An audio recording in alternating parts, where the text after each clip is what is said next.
नहमदुहु व नुसल्ली अला रसूलिल करीम अम्मा बाद फ़ऊज़ बिल्लाहि मिनश शैतानिर रजीम बिस्मिल्लाहिर रहमानिर रहीम। एक दफ़ा एक हिंदू लड़के ने डॉक्टर जाकिर नाइक साहब से सवाल किया कि हमारे हिंदू मज़हब में है कि बर्थ और रीबर्थ का सर्कल चलता रहता है, जब तक बंदे को मुक्ति नहीं मिल जाती वो बर्थ और रीबर्थ के सर्कल में रहता है। क्या इस्लाम में भी ऐसे है? अगर कुछ हट के है तो हमें इस हवाले से बताएं। डॉक्टर जाकिर नाइक साहब ने इस हवाले से बड़ा ही खूबसूरत, मुदल्लर और मुख्तर जवाब दिया। वो जवाब क्या था, आइए डॉक्टर जाकिर नाइक साहब का वो बयान सुनते हैं।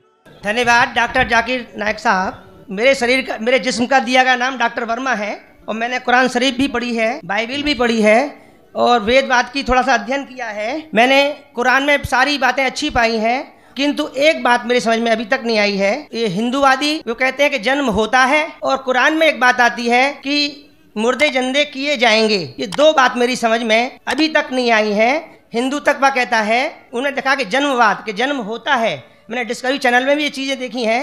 और दूसरा कि आखिर में कुरान में कि मुर्दे जिंदे किए जाएंगे। मैंने इस बात को बहुत से पूछा है, किंतु मेरे का इस बात का क्लियरिफिकेशन कोई भी मजहब, एक तो जन्मवादी, दूसरा जो जन्म नहीं मानता यानी मुर्दों को जिंदा करता है, समझा नहीं पाया। मैं आपसे प्रार्थना करता हूं कि इस बात को कुरान के माध्यम से और आपके माध्यम से मैं समझने के लिए आपसे गुजारिश कर रहा हूं। धन्यवाद। डॉक्टर साहब ने अच्छा सवाल पूछा है कि उसने कुरान मजीद पढ़ी और सब बात को तस्लीम करते, सिर्फ एक या दो बात कि कुरान शरीफ के अंदर मौत आती है, मुर्दे को वापस से ज़िंदगी दी जाएंगी आखिरत में, उनका जिक्र है। और हिंदू लोग ये मानते हैं कि पुनर्जन्म में, और वो डिस्कवरी चैनल पे देखे कि पुनर्जन्म होता है। अगर आप देखेंगे सबसे ऊंची किताब हिंदू मजहब में वेद, अगर आप पढ़ेंगे पुनर की मानी क्या, पुनर संस्कृत में मतलब नेक्स्ट, अगेन, वापस से, और एक पुनर के मानी नेक्स्ट, तो पुनर्जन्म मतलब नेक्स्ट जिंदगी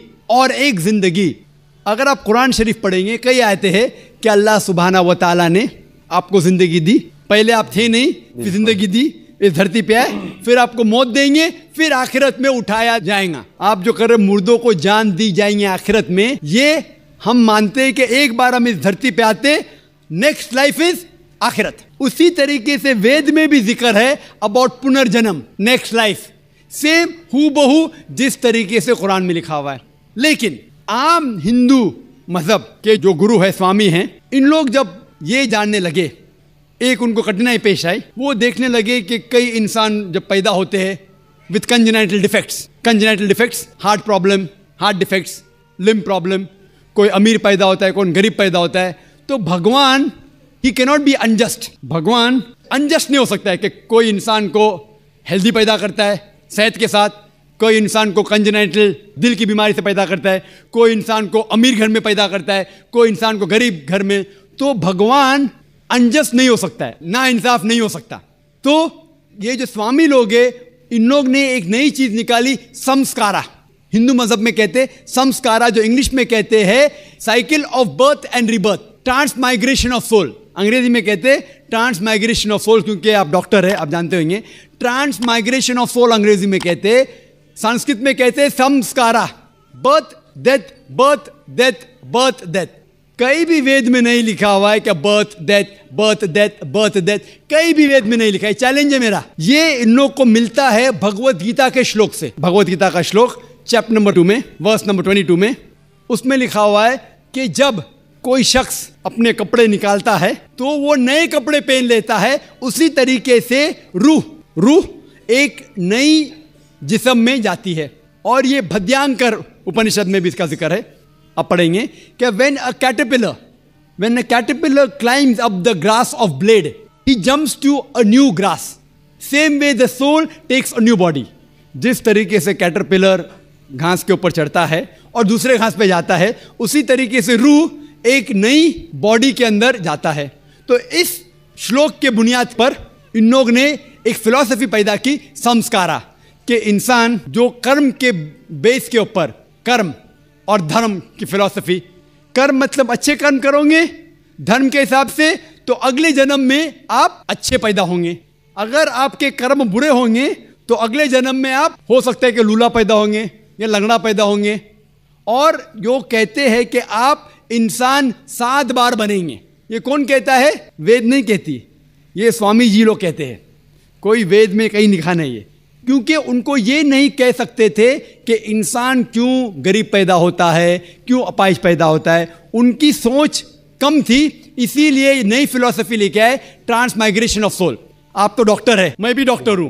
आपने कहीं मेडिकल साइंस बुक में पढ़ा हुआ है कि इंसान इस दुनिया में जन्म लेता है? कभी नहीं। क्या फिजियोलॉजी में पढ़ा, क्या एनाटॉमी में पढ़ा? अगर ये साइंटिफिक फैक्ट होता था तो हम मेडिकल कॉलेज में पढ़ते थे कि इंसान नए जन्म लेता है। हम कभी भी नहीं पढ़े। इससे ये साबित होता है कि साइंस इसको तस्लीम ही नहीं करती। जो आप कह रहे डिस्कवरी चैनल में देखा, जो आप कह रहे हैं, अगर ये हक होता था तो हमारे साइंटिफिक बुक में भी ये लिखा होता। तो ये कहना कि साइंटिफिक प्रूफ है कि हम जन्म लेते हैं, बिल्कुल गलत है। इस्लाम जो इसका जवाब देता है वो है कि इस्लाम तस्लीम करता है कि अल्लाह सुब्हाना व तआला कुछ लोग को अपाहिज पैदा करता है, कुछ लोग को अच्छी सेहत देता है, कुछ को गरीब, कुछ को अमीर। इसकी वजह है कि अल्लाह ताला फरमाते हैं सूरह मुल्क में, सूरा नंबर 67 आयत नंबर 2 में, अल्लज़ी खलक़ल मौत वल हयाता, अल्लाह सुब्हाना व तआला ने मौत और ज़िंदगी बनाई ताकि आप लोग को जांच सके, आप लोग का इम्तिहान ले सके, आप लोगों में से कुछ लोग अच्छे हैं। ये जांच पड़ताल करने के लिए ये ज़िंदगी हमारे लिए इम्तिहान है।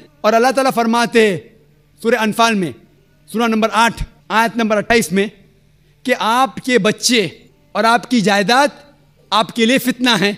आपकी जायदाद और आपके बच्चे आपके लिए एक टेस्ट है, आपके लिए इम्तिहान है।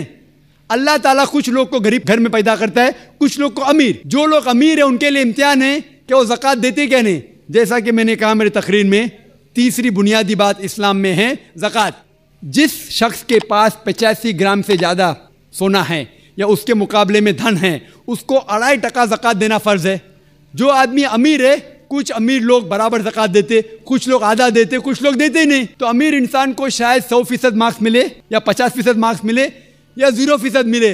वो गरीब इंसान को ज़कात में तो 100 मार्क्स मिलता है, 100 आउट ऑफ 100। उसको ज़कात देना ही नहीं। हम कहते रहे बेचारा गरीब इंसान है, लेकिन असल में देखे जाओ तो उसको उस इम्तिहान में, गुर्बत के इम्तिहान में 100% मार्क्स मिले। आप समझ रहे?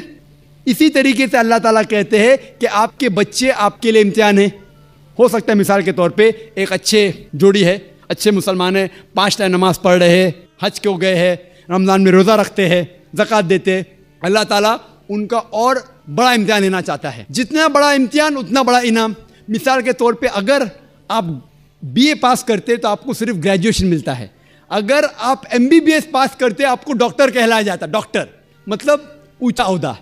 इसी तरीके से अल्लाह सुब्हाना व तआला हो सकता है कि उस जोड़ी को इम्तिहान और सख्त देता है और ऐसा बच्चा पैदा करता है जो अपाहिज है। अल्लाह ये देखना चाहता है कि अपाहिज बच्चा पैदा करने के बावजूद वो अल्लाह के ऊपर ईमान रखता है क्या नहीं।